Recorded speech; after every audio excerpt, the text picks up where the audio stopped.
Insightful analysis, bold comments, friendly debates. Find all that and more on Roundtable, where passion meets in-depth discussion and covers the hottest topics in China.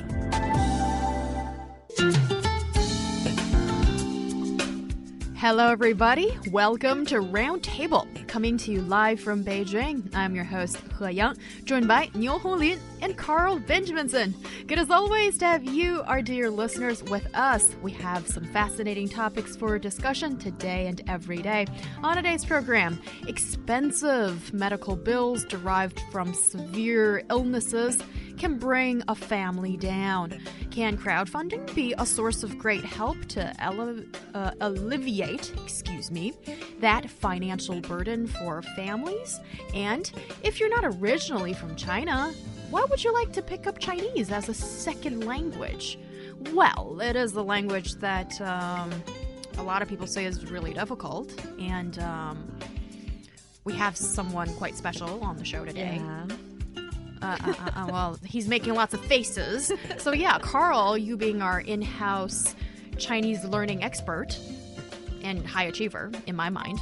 So we'll talk to you and, we'll just, get into the sidekick of someone who wants to learn Chinese and learns it really well. I think that's really cool. Yes, so you can find us on Apple Podcasts at Roundtable China. When you have a question and want to pick our brains for a unique answer, please send an MP3 to EZFM Roundtable at foxmail.com and be part of our live show. But first, on today's Roundtable. When a person falls severely sick, the hefty medical bill could bring a cascade of problems for a family.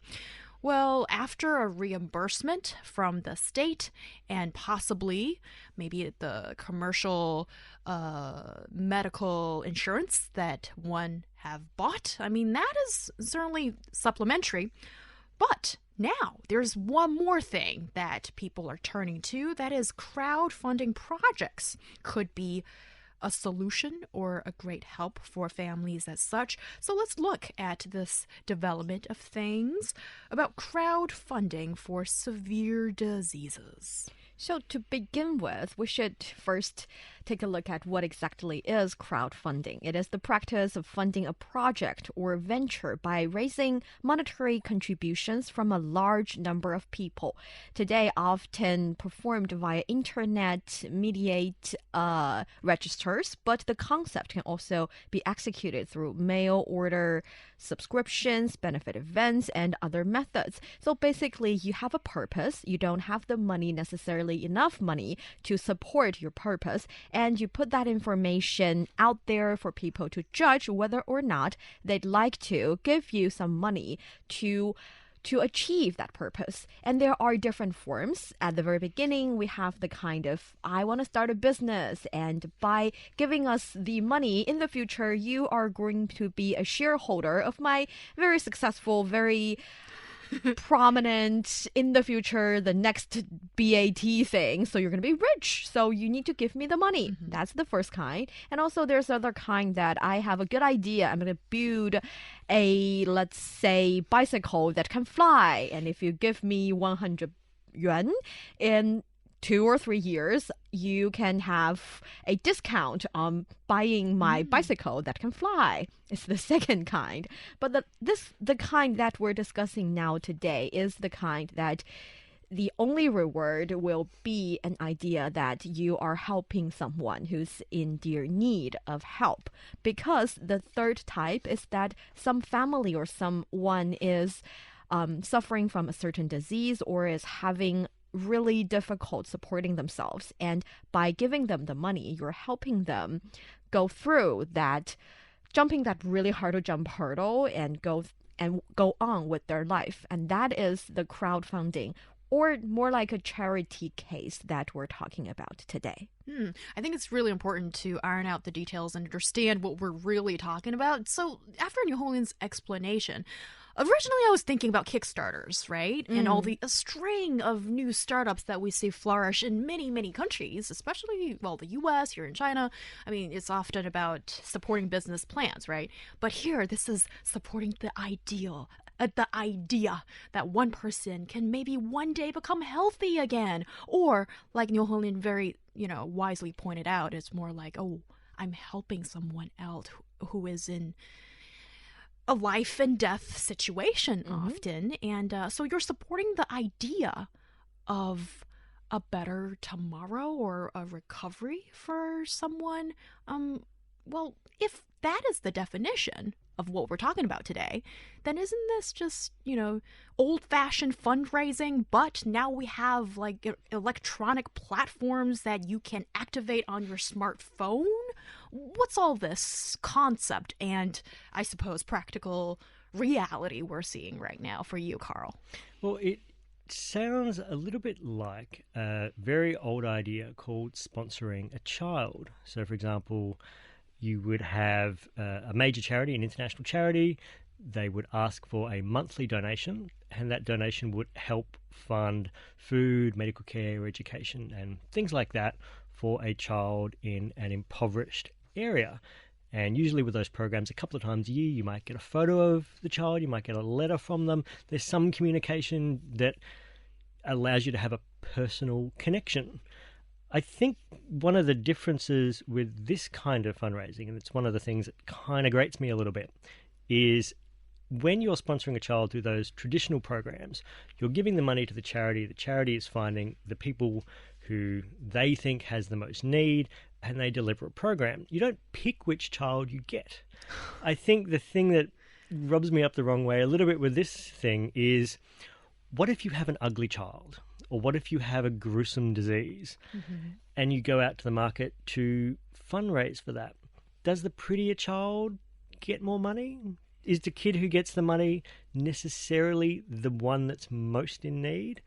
So although I do appreciate that it's a nice idea that some people out there are getting money and getting support, I think there is the issue that the people who are getting the money aren't necessarily the most deserving. They might be the ones who are the best at marketing, the most photogenic.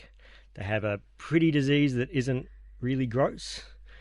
And so that's I suppose my issue with it. I think if you have something like diabetes, if you have a chronic disease that everyone can understand and want to help, that's wonderful. If you have something like bowel cancer, a disease that's really hard for charities to raise money for, is there a disparity there? I think we're talking about different systems or different ways to help people, because if you think about a severe disease, at the very beginning, the fundamental should be the government and the society is helping, and Chinese society is doing that. We have a security system, we have a welfare system that helps you to at first reimburse some of the money you pay for your disease, and if it is for severe disease, there is another procedure, of course, you have to go through, but you can again get enough money, at least a certain percentage of money to pay for your medical bill. That is for the cases that you are suffering from the disease that is included in the policy. So that's the country and society part. And then we also have some charitable organizations helping people in that regards. They might pick a certain disease or a certain group of people or, a certain region and saying that we are helping these people who are suffering from these, and you can help them by donate to our organization, and we will organize professional help to these people. And this fundraising thing, I feel like it's a third way to get help. Let's say your disease is very rare. You didn't fall into the category of the one that the society is covering, the security is covering, and you didn't really been taught well about save for the rainy day, or your saving is just not enough for the really heavy pouring rainy day, and then also you didn't find necessarily the exact correct charitable organization to help you. Is there another way for you? Yes, you can try to start a fundraising project for yourself. And the way to do that, instead of like a couple of years ago or decades ago, that you have to write a newspaper or write to a newspaper about your story and hope that others see it, now there are online platforms designated for this purpose that is help you to spread your information. Of course, they're going to check the authenticity of the information if you're telling the truth. And if you are, they'll put your story on the platform. And there comes to the part that Carl finds a little bit strange, that yes, people who donate the money will see each and every individual case and decide whether or not they're going to give the money to this person. So yes, pretty kids might get a little bit more. Yes, beautiful written articles might raise a little bit more money. That would be the problem. And I have to say, there is that kind of flaw. But I still think this is at least another way to go if you're running out of ways. Yeah, I think that's a really comprehensive analysis of what's going on right now. And certainly when it comes to Medicare, this is a big issue for all countries, and different countries have adopted different kind of systems to deal with it. You've got the universal coverage in the NHS in the UK, which is wasn't that like a major theme in their Olympic opening ceremony? And yeah, that was a great thing to be touted, right?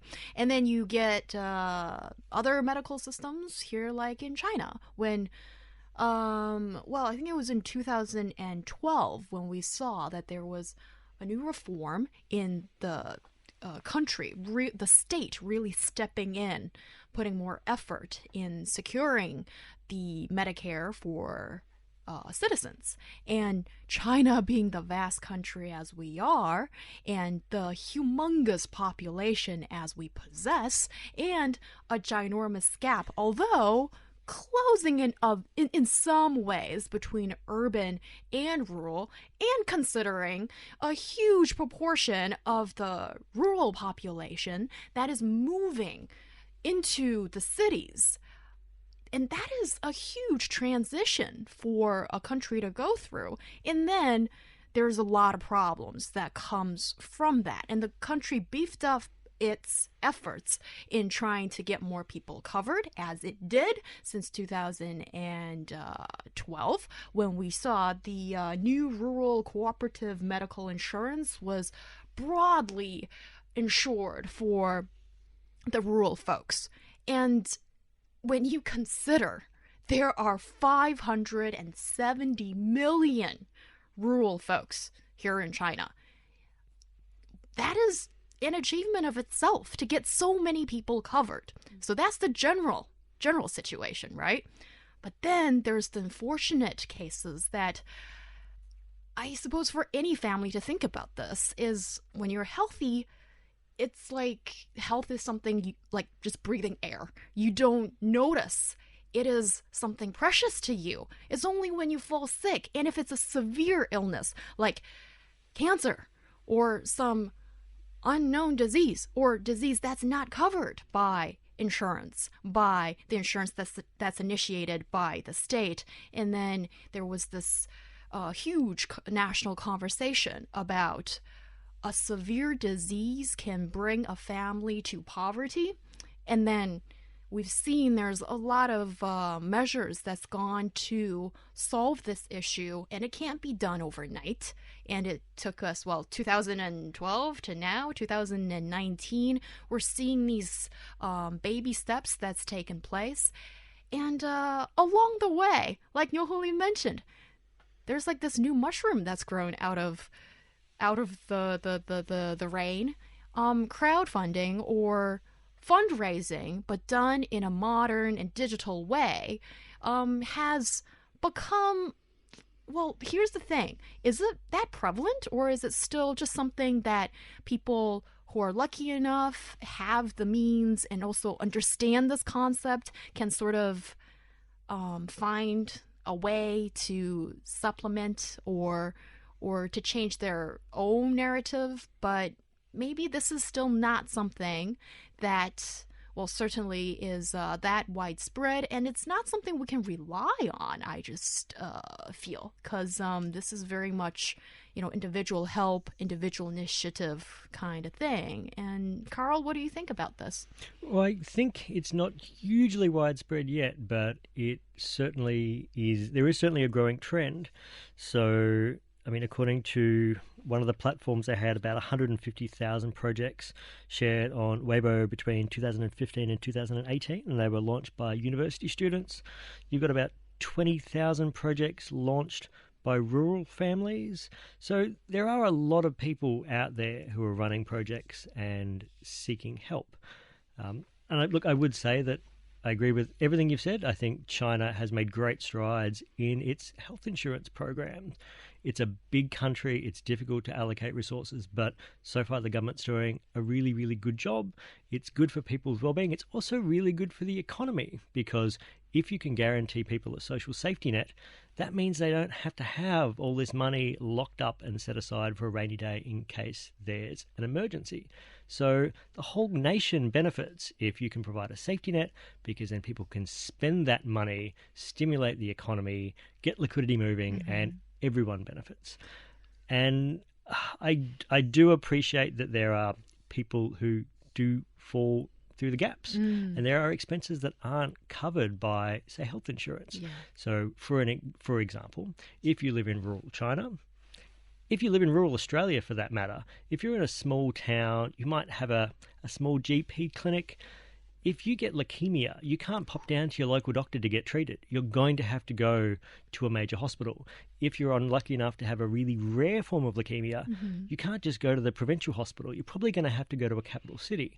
And your health insurance or the government support services aren't necessarily going to pay for the cost of you and a caretaker and maybe your children to relocate to a different city and to pay for treatment there. So that's not an issue that's specific to China. It's I think an issue even in wealthy countries like Australia. I totally understand what you're saying, and I'd just like to add one more thing. That is, despite the state's efforts in this regard, but when it's a severe illness, of course, it's very expensive, as the medical bill will turn out to be, and you still need to pay for a large sum of it to a certain threshold, and then the state steps in to reimburse like a bigger amount of it or bigger percentage after you reach that threshold.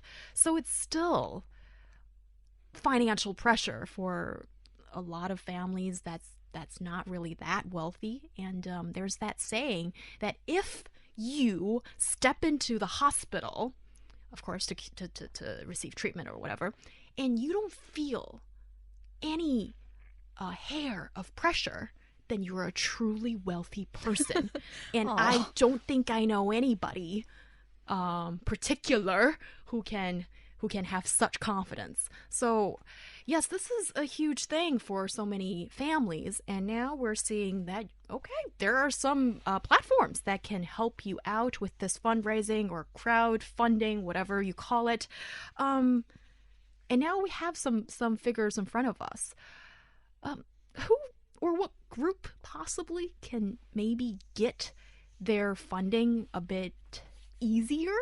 Well, like Carl has just mentioned, university students are the group of people who are, let's say, more familiar with this idea and this way of getting money, probably because they can use the internet to spread the information easily. They have more resources from their alumni and the society, and also students are located in the urban areas, which is easy to get the help.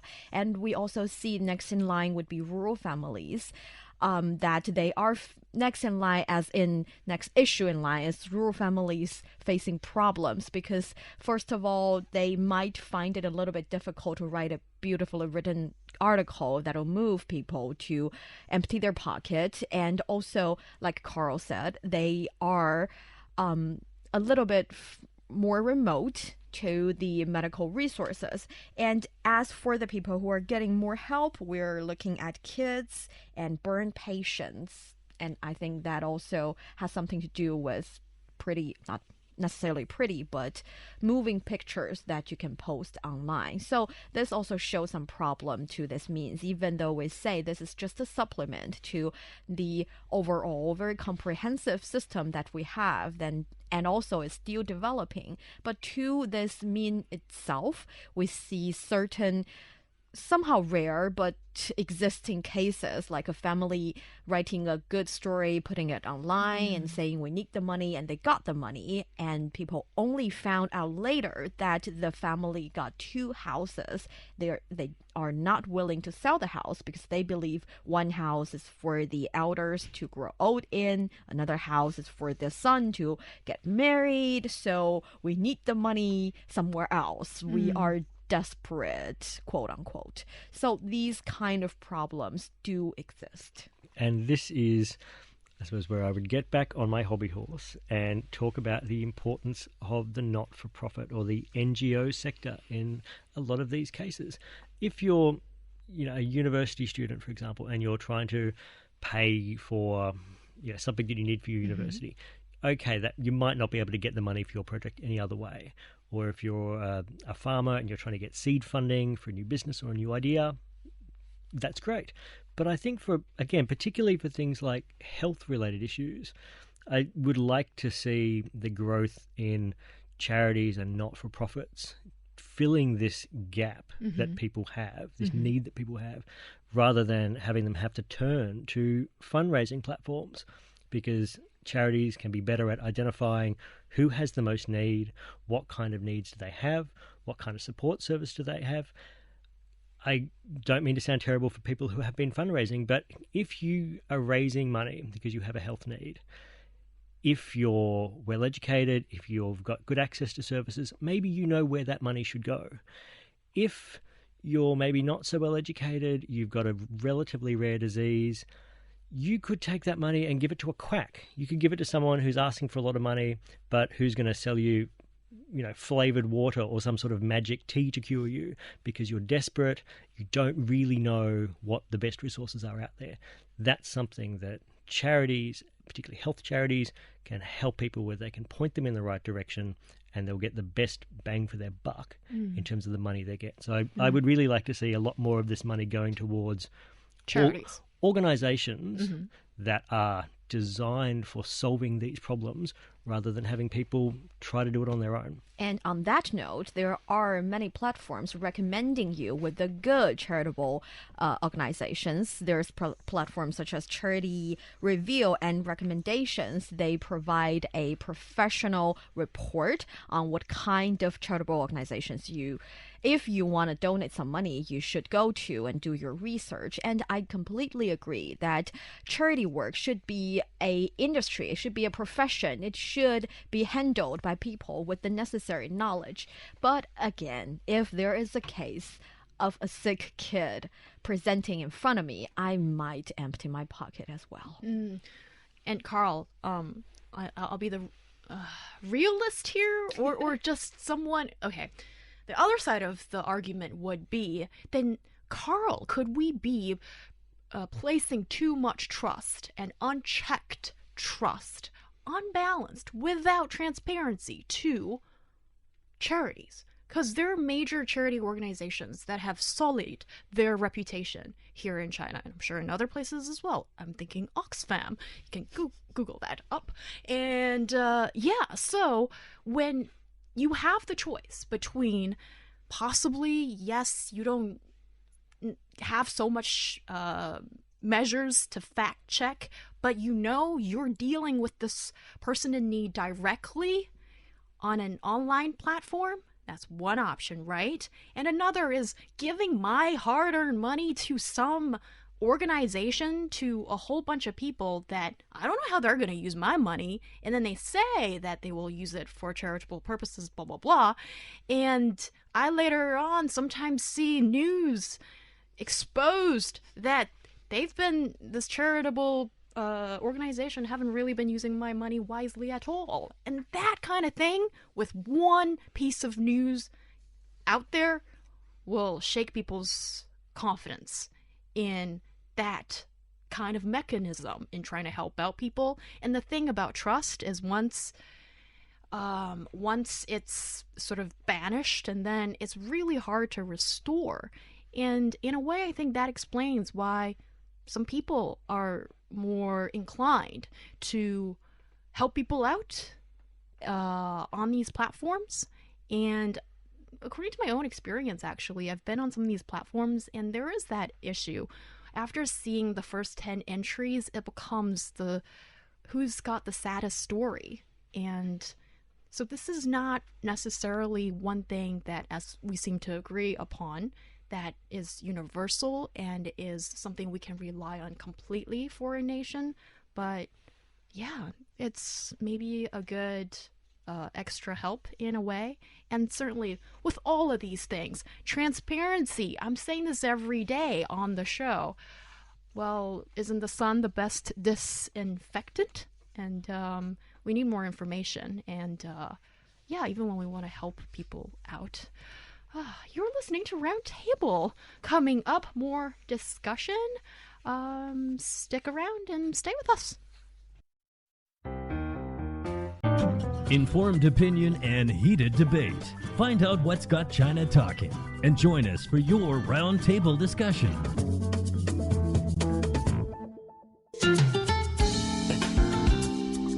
You are listening to Roundtable with myself, He Yang, joined by Niu Honglin. Hello to you. Hi, great to be here. Oh, lovely to have you back on the show. And Carl Benjaminson. Da da da da. Da da da da. There's something about your surname. Yeah. It's like rhythmic. And I always have to say with such vigor. And I don't feel obligated. I just want to. It makes me feel very welcome. Lovely. That's what we want. Yes, and great to have you guys here in the studio with me. Coming up, if you are not originally from China, well, and you're thinking about picking up a second language, why Chinese? Isn't it really difficult? How did it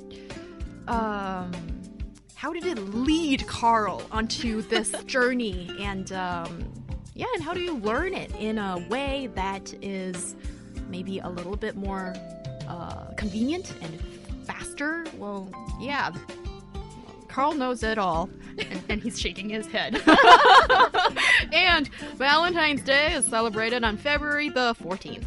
It's a festival of romantic love, and many people give cars and presents, that kind of thing in the West. Well, but apparently the bloom is off the rose for many couples this Valentine's Day in the U.S. And why is it? If you are listening to our show on demand, you can find us on Apple Podcast at Roundtable China, and 2 apps where you can check us out. That's the Qingsong Tiaopin app and China Plus app. And now on Roundtable, as we continue our discussion. Chinese is a really difficult language to learn. Apparently, there's that reputation. Despite this widely held belief, millions of people are studying Mandarin Chinese as a second language. And if you're not originally from China, why do you think you would want to pick up Chinese as a second language? This actually reminds me of why I started learning English. That's because we school had to requires us to do that. So I didn't have a choice. It's just a choice that put upon me. And I'm very happy to see that for some Russian students, this is not a choice anymore as well. They have to learn Chinese. Some of them are very excited about it because they've put Chinese learning or Chinese examinations into a national test that middle school students have to take. So that's for some Russian students. Some of them are happy because they like Chinese and they've already been studying Chinese because they got the interest in it. And pretty sure some people are not that thrilled because they had to learn this really difficult language. But that is the situation in Russia. And of course, in US, a lot of people are saying there are so many good reasons to learn Chinese because they wanted to make friends with Chinese people. And they realize, of course, a lot of Chinese people do speak English. But if you communicate with them with the language they know how to use, you might be able to communicate with them about their ideas. But a way to truly connect to their hearts is to speak their own native languages. That's a very romantic reason, I feel. It is a very romantic reason. I think it is even more romantic if you decide to choose a really easy language to That's learn, not like romantic. like French or Italian, which is what the two languages that I started learning in high school. And I remember my high school French and Italian teacher telling my parents, "Oh, Carl will be quite good at those two languages if he tried." Look, Chinese is a beautiful language. I have been struggling my way through it for quite a few years now. I haven't got very far, but it's been a rewarding journey nonetheless. I think picking up a different language is never easy, especially if it's a different linguistic system as such. For example, in English, well, it's alphabetical language, and in Chinese, we write in characters. And if you're not familiar with it, then some people say it's like drawing a little picture, but nope. Not picture for Chinese people. Like No. we learn the strokes, and you have to do it in a specific order, as we learned in the elementary school, which means it's not a piece of drawing. Okay, it matters from stroke A to stroke 1 to stroke 10. As such, the order matters. Okay, just to get that out there and out of the system. And it is really hard. And also, I'm thinking if one day I learn Arabic, that would be so hard.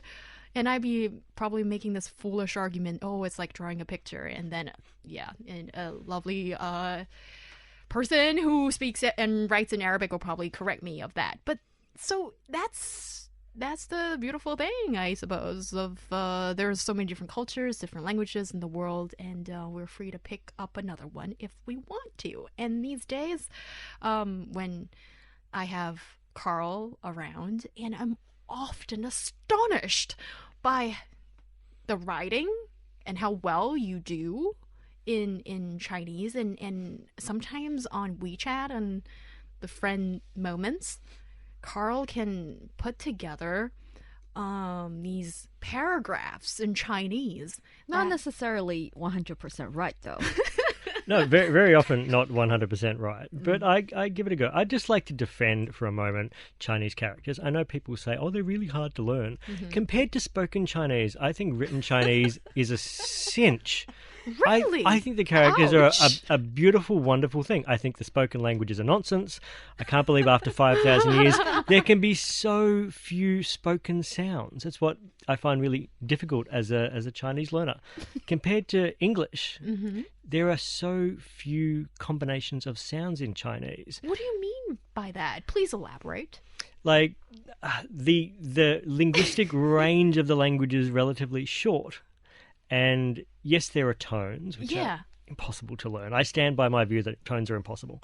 Okay. So at least I just think as a spoken language, to be honest, I find it so much harder because you can have, like, sure is a perfect example. You got sure, and sure. That's not 4 words. That's like 4,000 words or something, and you need to know the context. Whereas the beautiful, wonderful written characters, a truly extraordinary thing, you can look at them and go, that's what that is. But yeah, the spoken Chinese, that's a nonsense. Let me take it from there, because I think what Carl's trying to say here is there are fewer syllables in Chinese. So basically we use the same kind of, or not exactly same tone, but in your ears, same pronunciation represents different words, different things. Yeah. And we've discussed this before on Roundtable about Chinese is a high context language, meaning that you need to actually communicate with others. You need to be in the context, in the dialogue to actually understand. And that is why, as someone who's doing another show called Takeaway Chinese, I often receive questions like how to say close in Chinese. I cannot answer that question, but because close can be can carry the meaning of near or like the opposite of open. And in Chinese, there are so many different ways to say those things in different combinations of word and phrases and different kind of correlations, different sentences, talking about different subject. So I think the thing here is Yeah, you can say that Chinese can be really difficult because the same pronunciation represents a lot of things. But Chinese can also be very easy because you don't have to remember so many different pronunciations. You remember the ones that exist. You put them, like you put little building blocks together, and you use them in a sentence. And gradually, you remember how to use them very naturally. Yeah, Carl just gradually moved away from he the is mic. moving You can hear me. Oh, really? No. Yeah.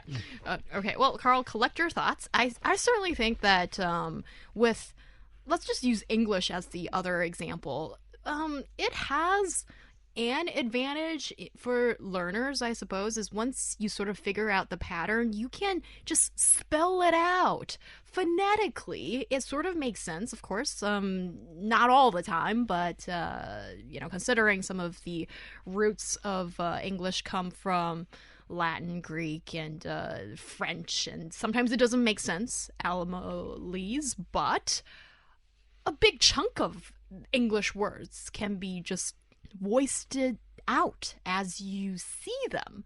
And with Chinese characters, it may appear to be a little picture, and it doesn't give you much clue in phonetically how do you pronounce it.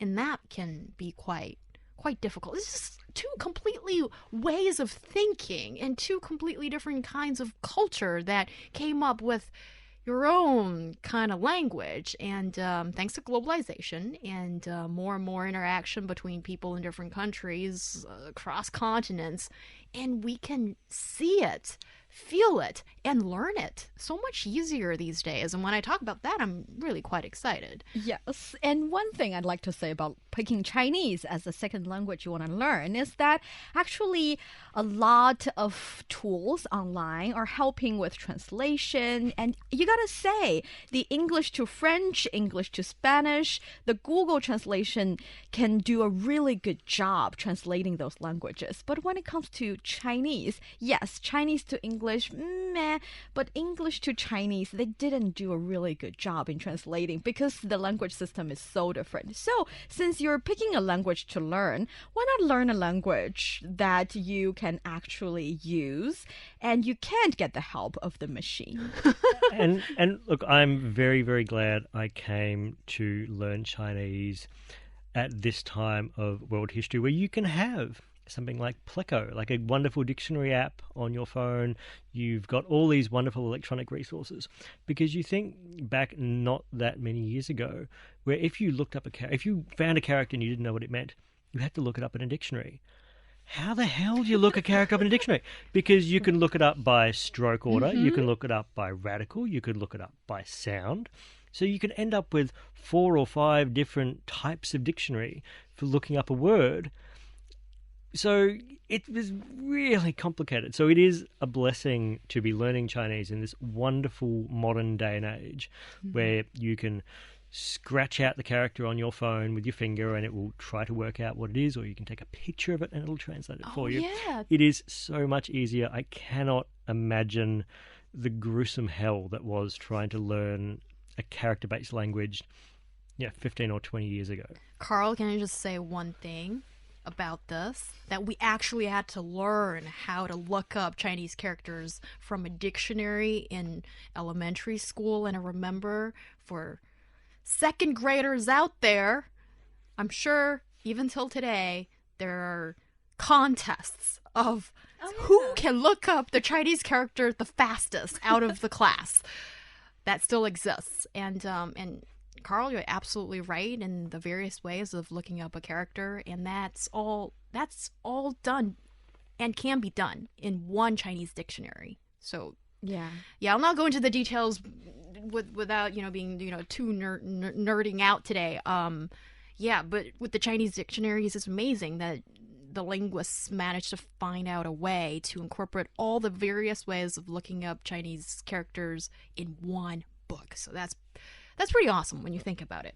And one obvious reason why you want to learn another language, be it Chinese or English, I think it's to facilitate more communication. It is one day that if you work, live, or meet people from a different culture and speaking a different language, and you'd be able to do that more freely or in a way that can really connect. And that's the connecting with different people. I think that is maybe one of the purposes that I've somehow picked up and set up for myself in my lifetime. I feel this just reminds me of, I think Nelson Mandela said something about, if you talk to a man in a language he understands, that goes into his head. But if you talk to him in his language, that goes to his heart. And I think it's just about getting to the heart is really essential, I think, these days, when there's so many misunderstanding, so many assumptions made of people from different cultures, and so much bias as well. It's more important than ever to find a way to understand people from different cultures. And look at Carl, you being here with us and speaking in English. Yes, but also I remember the paragraphs that you share on social media and other places as we are off the show. I find it to be really kind of close to you in a different level. Yes, and I guess I just really appreciate the effort, because he can write in really flowery Chinese. Yeah. Although sometimes there are a bits that might be a little bit over the top. Yeah, I tend to swing between, stealing phrases that are incredibly flowery and literary and combining them with slang words, because I can't tell the difference between the two. Nonetheless, look, I think you have touched on a really important point, though. I mean, there are lots of reasons why people say you should learn another language. The one that I absolutely loathe is learn it because it's good for business. Learn it because it's a useful skill. I disagree with that. For business, there's 1.4 billion Chinese people. Pretty much all of them, if they're born in the last few decades, certainly, they learn some English at school. So if you're thinking, I'll learn Chinese so I can, be a translator, or so I can connect with Chinese people, I wouldn't bother. There are enough Chinese people who can speak English and most other languages. So I don't think that's a reason enough to learn a language. But learning it because you want to connect with people, or learning it because it's fun. It's fun. Yeah. Not because it's easy, because it's infuriating. There's a great essay that everyone who's ever considered or is learning Chinese should read. It's called Why is Chinese So Damn Hard? It's by David Moser. And he talks about, apologies to David Moser if I misquote him, he talks about Chinese being a 6-year journey of humility.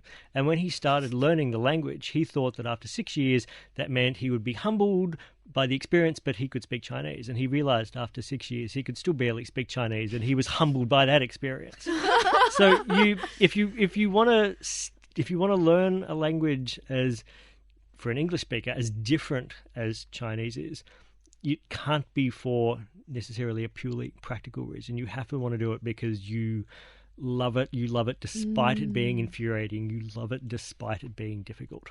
And this put a little bit of romance in learning a language, thinking that with the process of globalization, there must be some Chinese characters around you that you've never noticed before. So you live in a little town in Australia, and there is this place that sells the best kung pao chicken, and you never know what the place name. And one day you decided to pick up Chinese, and after several days you suddenly realize the supposed to be little pictures on the brand of that place you love were actually a brand name of that little store, and you suddenly recognize the characters. That's pure joy you can get from learning this language, and it is romantic. It is also, I have to say, quite nice to know that it's not just Chinese, foreign people learning Chinese that struggle. There was a great show in China in about 2012, 2013, and it was the Chinese equivalent of a spelling bee. And you had these tiny little kids writing these random characters, and it was because their parents had basically taught them how to read the dictionary and memorize it. And what I really like, though, other than the fact that these tiny kids could memorize all of these words, was the fact that you look at their parents when the camera cuts away, and their parents clearly have no idea what that word is or what the word means. And there was this general discussion amongst Chinese society about how hard the language is, how many people can't write a lot of words anymore, or as many as they used to, because they use pinyin on computers.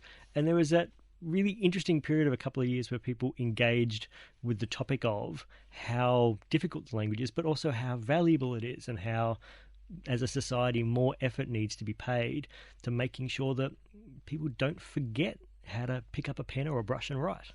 Oh, and a brush? Don't get me started. Carl's so many brush. Yeah, Carl's practicing Chinese calligraphy. I Yes. think. Yeah, and that's certainly something that amazing. not that many Chinese people do these days, although there's discussion about incorporating it more into the educational system. But yeah, there's something about the language, and especially the written language, that is like a living fossil. It's part of our identity. It shows the long journey that we as a group of people, from where our ancestors came from to where we are now. And when you think about that, well, there's a certain sense of romanticism attached to that as well. You're listening to Roundtable. Coming up next, the bloom is off. The rose for many couples this Valentine's Day in the U.S. Apparently so. Why is it? Well, stick around to find out more on that. Looking for passion? How about fiery debate? Want to hear about current events in China from different perspectives? Then tune in to Roundtable, where East meets West and understanding is the goal. It's the hour of Roundtable with myself, He Yang, joined by Niu Honglin and Carl Benjaminson. According to the American Retail Federation's latest Valentine's Day spending report, while more than 60% of American adults plan to celebrate the romantic holiday a decade ago, only about half, or 51% to be more precise, expect to treat their sweethearts or themselves. Treating yourself on Valentine's Day? That's a bit of a new thing for me. I'm going to do that. So you are your own Valentine? Well, sure. I mean, I'm single. I can deal with that. So let's look at this. So Valentine's Day no longer that big a deal, or where did this come from? Well, it looks like America is, as is so often the case, leading the trend in the decline of romance. According to a survey, the number of shoppers showing some love during the holidays has been on a downward trend for about 12 years now. There's a recent report by an organization called Swagbucks that found most surveyed Americans, 87% of them, admit that Valentine's Day is not the time when they spend the most money on their significant other. 47% of them plan to cap their Valentine's spending at less than $100. And half of them don't expect their partner to spend more than $100 on them either. $100 is still quite a lot of money. Mm-hmm. That's like less than 700 yuan. But yeah, but I think the enthusiasm is sort of dwindling by the numbers in the U.S. Yeah, and I think for me, the most romantic thing I've ever heard on a Valentine's Day was from Birgit. Hello, saying hi there. And that's a teacher when I was studying in Brussels, and I asked her, because I was there last Valentine's Day, and asked her, how are you and your husband planning to celebrate Valentine's Day? And her answer was actually, oh, we don't celebrate Valentine's Day. We married to the right person. It's Valentine's Day for us every day. Oh my goodness. Go away. Oh, that person is off my friend list. Well, I don't know her anyway. Yeah. Look, one of the things, to be honest, I really like about China is that China has Singles Day, Double 11. So it's a day when all the single people can buy themselves a nice present. My only objection is that in this day and age with big data and AI, surely there is a way of Alibaba and Jingdong working out who's actually not single, because I don't think they should be allowed to buy anything on Singles Day. I think it should truly just be for Singles Day and everyone else can get stuffed. I say that as an utter hypocrite. When I am with a partner, I do the flowers and chocolates and the candlelit dinner. Aw. I am, however, not. So Valentine's Day can get in the bin. And also when it comes to Google searches on Valentine's Day in the United States this year, it's kind of funny because it got the, let's say, traditional chocolate, poetry, and then you got heart-shaped pizza. Dirty poems. Oh, and all the different Venereal disease. I'm looking at the piece of paper in front of you. It says, so after you bought someone the chocolate, the book of poetry, the heart-shaped pizza, and you've had a really lovely evening, you can pop off to the doctor to work out what that terrible rash is. I was trying to avoid Protection, contraception, protect yourselves.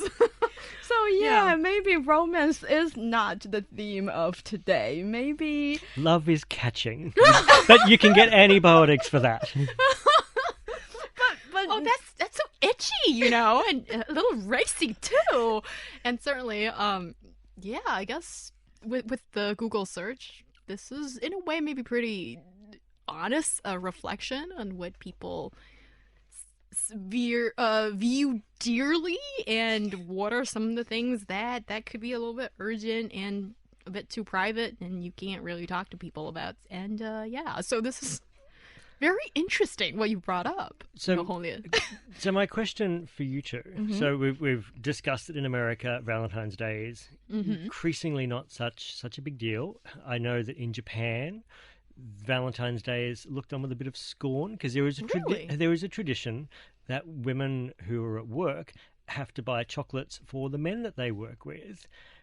And the men will, yes, buy some chocolates for the women later on, but it's a huge demand. It's very sexist. I think a lot of working women in Japan are really, really over it. So there's a bit of a sense that Valentine's Day is a bit of an obligation and it's a bit commercial in Japan. What about in China? What about here? What gifts do people give people? Do you think Valentine's Day is still a thing, or it's on the wane? I think it depends on different people, because I have a lot of WeChat groups. In some groups, all the girls receive flowers. In some other groups, people say, oh, we don't do Valentine's Day. We do anniversary. We do birthdays. We don't do anniversary. So I don't think it's that obligatory anymore. But yeah, it's an occasion that if you want to make a grand gesture, you might as well pick a somehow special day. And I certainly think that for a lot of people here in China, this is just a overly commercialized day, and of course if people want to celebrate, they'll find any excuse to do that. But in China, we sort of have our own version as such. Traditionally, it's Yuanxiaojie, so the Lantern Festival, but that's like traditionally ages and years ago.